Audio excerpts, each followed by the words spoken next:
The Railway Series, Book 1, The Three Railway Engines, written by the Reverend Wilbert Awdry.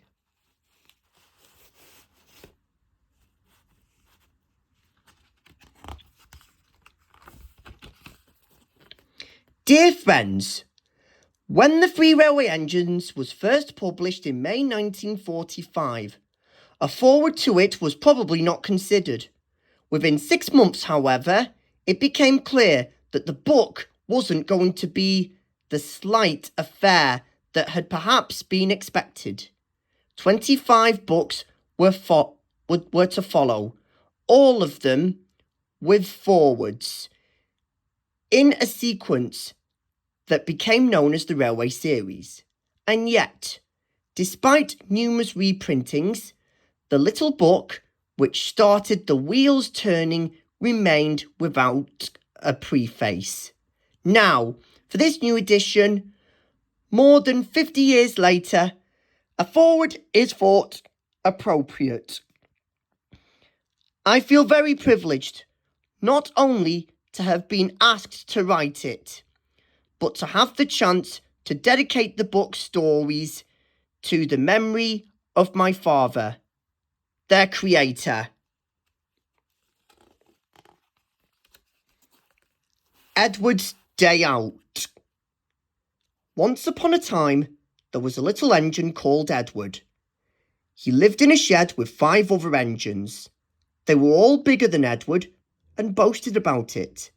"The driver won't choose you again," they said. "He wants big, strong engines like us." Edward had not been out for a long time. He began to feel sad.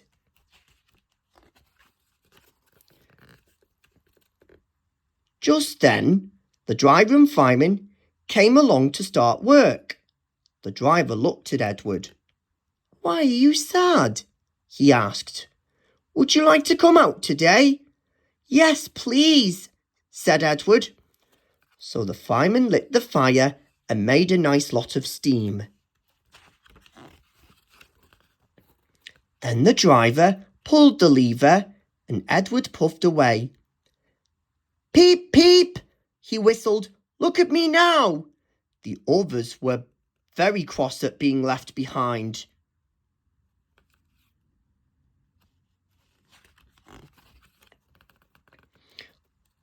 Away went Edward to get some coaches. "Be careful, Edward," said the coaches. "Don't bump and bang us like the other engines do."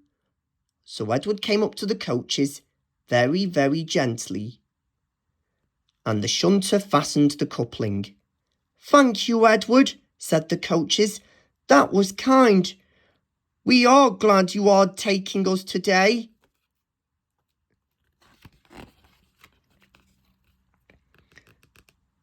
Then they went to the station where the people were waiting.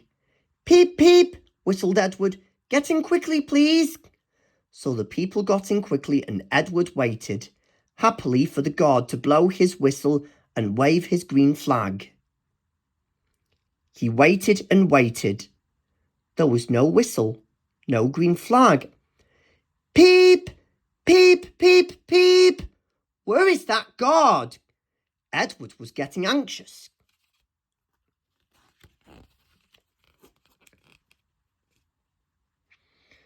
The driver and fireman asked the station master, "Have you seen the guard?" "No," he said. They asked the porter, "Have you seen the guard?" "Yes, last night," said the porter. Edward began to get cross. "Are we ever going to start?" he said. Just then, a little boy shouted, "Here he comes!" And there was the guard running down the hill with his flags in one hand and a sandwich in the other. He ran onto the platform, blew his whistle, and jumped in his van.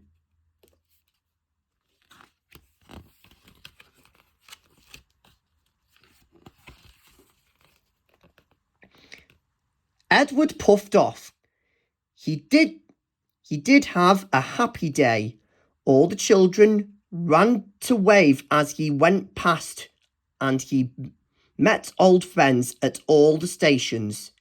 He worked so hard that the driver promised to take him out again next day. "I'm going out again tomorrow," he told the other engines that night in the shed. "What do you think of that?" But he didn't hear what they thought, for he was so tired and happy that he fell asleep at once.